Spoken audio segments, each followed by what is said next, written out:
কড়া অভিযোগ উঠল পাকিস্তান ক্রিকেট দলের মূল পেসার শাহিন শাহ আফ্রিদির বিরুদ্ধে।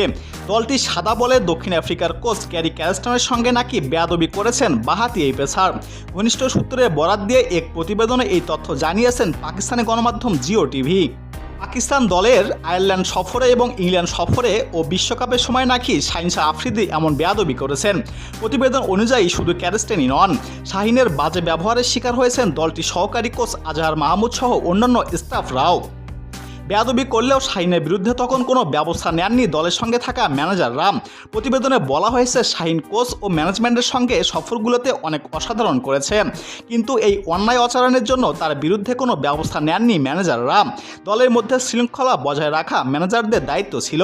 এটাই এখন তদন্ত করা হচ্ছে যে কোনো অন্যায় অত্যাচার করার পরেও শাহিনের বিরুদ্ধে কেন ব্যবস্থা নেওয়া হয়নি। এছাড়াও সাম্প্রতিক প্রতিযোগিতাগুলোয় খেলোয়াড়দের বিরুদ্ধে তদারকি করা মানসিকতা ও গুরুত্বহীনতার অভিযোগ উঠেছে। প্রতিবেদনে বলা হয়েছে পাকিস্তান ক্রিকেট বোর্ড এমন খেলোয়াড়দেরও তদন্ত করছে যারা তদবির করে এবং এর মাধ্যমে অন্যায় সুবিধা নেয়।